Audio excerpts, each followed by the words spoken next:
This is PSN Newsrun, streaming exclusively on YouTube.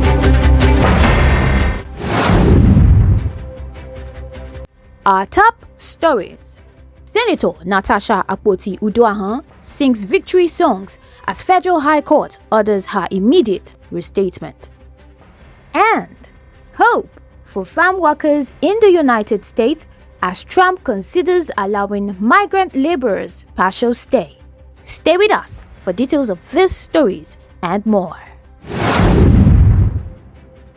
We begin with the judgment of a Federal High Court in Abuja, which has ordered the immediate restatement of Senator Natasha Akpoti-Uduaghan, calling her 6-month Senate suspension excessive and fined her 5 million naira for contempt over a satirical social media post. We've got Ella with all the details.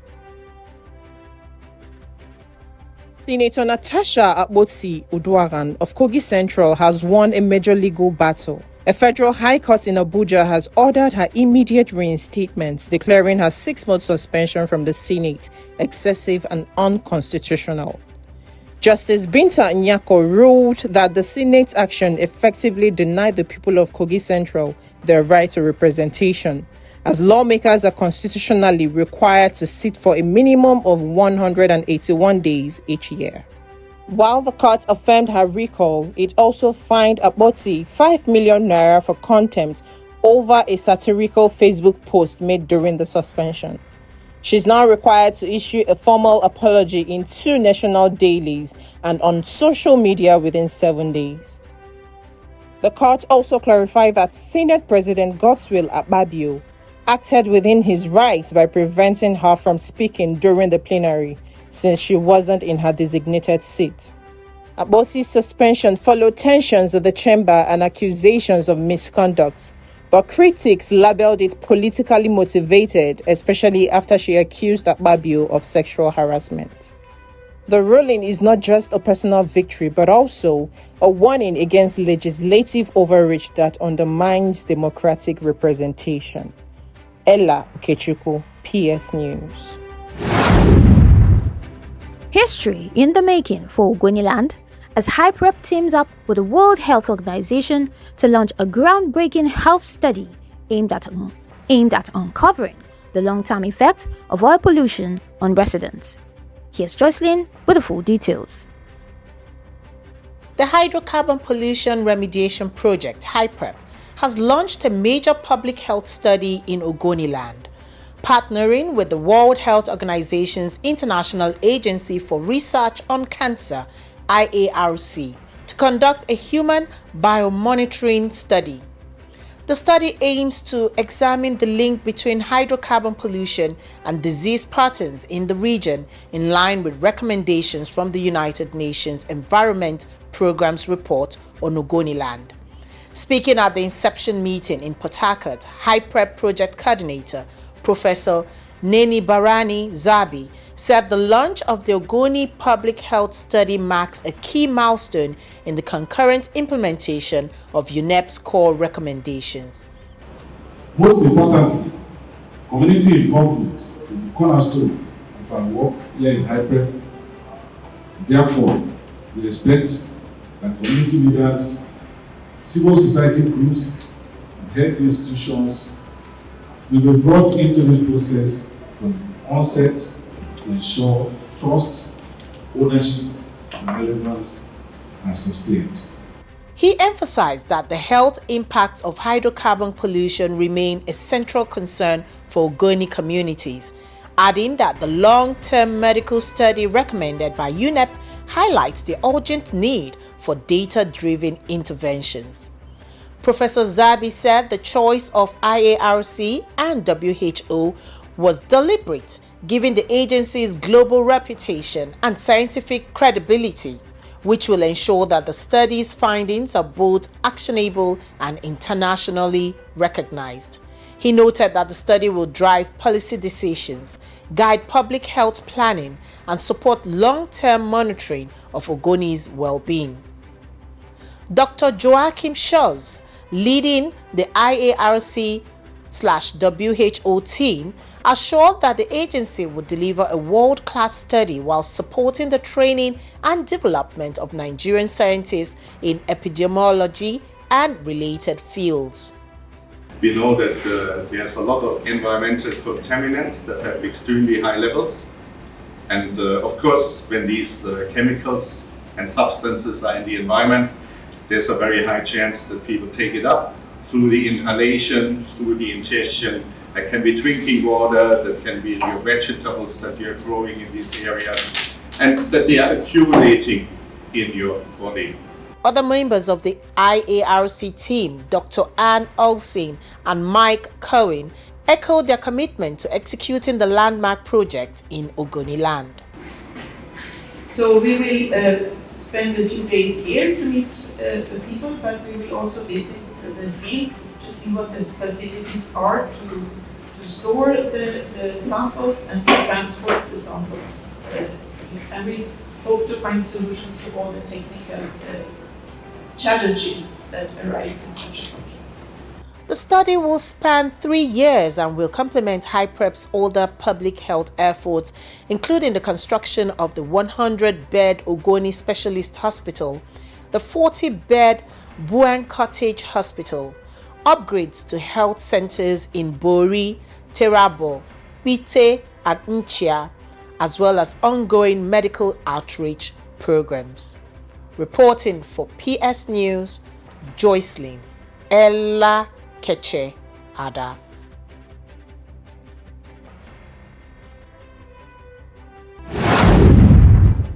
Relief may be on the way for thousands of pupils in Abuja as a 3-month-long teachers' strike could end soon, thanks to a major intervention by FCT Minister Nyesom Wike.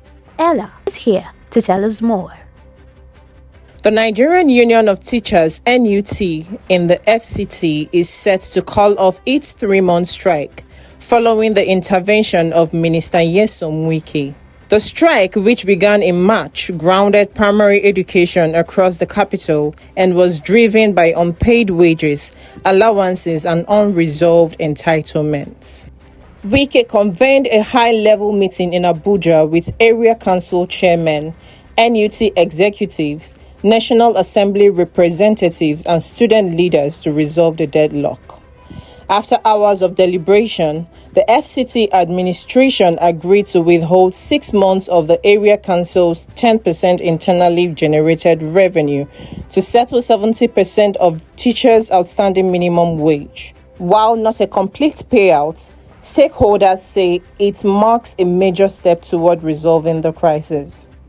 A special committee has also been set up to address lingering issues, with representatives from NUT, FCTA, NANS, and the area councils expected to deliver a full report in 2 weeks. Wike emphasized that, though not legally bound to touch the council's IGR, all chairmen agreed to the sacrifice in the interest of education. NUT Chairman Mohammed Shafar says the union will consult its executive council before making the final call, but all signs point to a return to the classroom within days. Ella Okechukwu, PS News. FCT Minister Nyesom Wike has fired back at the newly formed anti-Tinubu coalition under the African Democratic Congress, branding it a gathering of failed and expired politicians with no credibility to challenge the current administration. Joycelyn has got all the details on this report. The Minister of the Federal Capital Territory, Barrister Nyesom Wike, is taking aim at the new opposition coalition that recently adopted the structure of the African Democratic Congress ahead of the 2027 elections. At a media briefing in Abuja, Wike dismissed the alliance led by prominent political figures including Atiku Abubakar, Peter Obi, David Mark, and others as a coalition of politicians who failed while in power. Wike singled out former Senate President David Mark, questioning his achievements during his 8-year tenure and accusing him of neglecting his Otukpo constituency. He also took jabs at former ministers like Rotimi Amechi and Hadi Sirika, blaming them for Nigeria's mounting debt and the failure of the National Career Project. The minister accused the group of only complaining about the state of the country now that they are out of power, claiming that they did little when they held leadership roles. He also questioned the credibility of figures like former Attorney General Abubakar Malami and former Sokoto Governor Aminu Tambuwal, challenging their legacy and contributions. While acknowledging the growing opposition, Wike insisted that only a unified and reformed PDP has the real capacity to challenge President Tinubu in 2027. Joycelyn Ella Keche Ada, PS News. In a surprising shift from his usual immigration stance, US President Donald Trump says he's open to allowing migrant laborers to stay if their employers vouch for them. Joycelyn is on the international desk. Speaking at a campaign-style event in Iowa, President Trump said he's working with the Department of Homeland Security to help U.S. farmers who rely heavily on migrant labor. Trump, known for his strict immigration policies, said deportations will continue, but exceptions could be made for farm workers if farmers agree to vouch for them. If a farmer is willing to vouch for these people, in some way, Christy, I think we're going to have to just say that's going to be good, right? You know, we're going to be good with it, because we don't want to do it where we take all of the workers off the farms. We want the farms to do great, like they're doing right now. We're working on legislation right now where farmers, look, they know better. They work with them for years. You had cases where, not here, but just even over the years, where people have worked for on a farm for 14, 15 years, and they get thrown out pretty viciously, and we can't do it. We got to work with the farmers and people that have hotels and leisure properties too. We're going to work with them, and we're going to work very strong and smart, and we're going to put you in charge. We're going to make you responsible. His comments come amid growing complaints from agricultural producers that strict immigration crackdowns are leaving their fields understaffed and crops at risk. Trump added that a similar approach may be extended to the hotel industry, which also depends on seasoned migrant labor. While Homeland Security Secretary Kristi Noem continues to lead aggressive deportation efforts, Trump's remarks signals a potential compromise, prioritizing labor needs in key industries as he ramps up his 2025 re-election campaign. Joycelyn Ella Keche Ada, PS News. Still on international news, Joycelyn brings the details on a new intelligence report from the Netherlands and Germany, which revealed disturbing details about Russia's alleged use of banned chemical weapons in Ukraine, signaling what experts warn is a dangerous normalization of chemical warfare. Dutch and German intelligence agencies say they've gathered concrete evidence that Russia is intensifying its use of banned chemical weapons in Ukraine.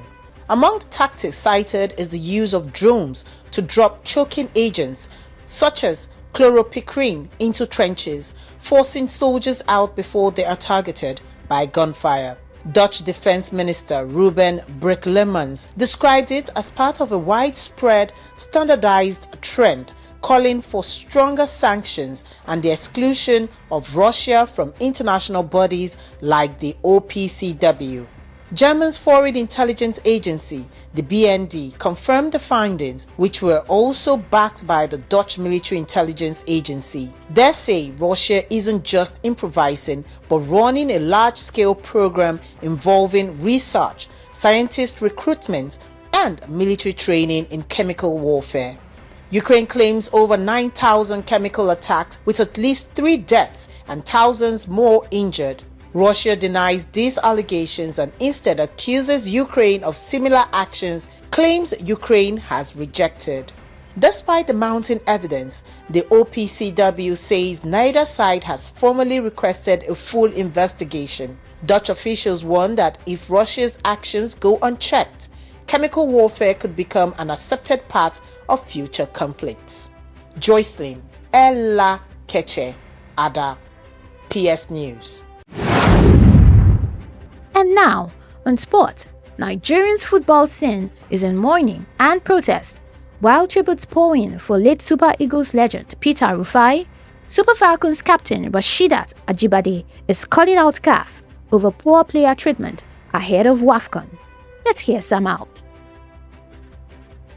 Nigeria has lost one of its football greats. Former Super Eagles goalkeeper Peter Rufai, popularly known as Dodo Mayana, has died at the age of 61 after a prolonged illness. Rufai was a key figure in Nigerian football during the 90s. He played professionally in Belgium, the Netherlands, Portugal, and Spain, and earned global recognition after representing Nigeria in 2 FIFA World Cups and 2 African Cup of Nations tournaments. He is widely celebrated as one of the country's finest goalkeepers.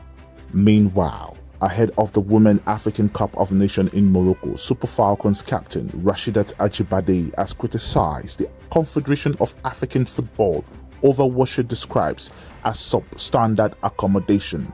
In a post on Instagram, Ajibade shared a photo of a small room assigned to her and another player, calling it a kitchen-sized space. She questioned why 2 professionals at a major tournament would be housed in such a cramped condition and urged CAF to do better. The Super Falcons arrived in Casablanca on Thursday after camping in Mohammedia, where they played Ghana in a warm-up match. Nigeria will face Tunisia in the WAFCON opener on Sunday, followed by group games against Botswana and Algeria. This is Samuel Akban for PS News. You just watched PSN Newsrun, streaming exclusively on YouTube. This is your trusted voice for news that matters. Subscribe, like, share, and stay informed.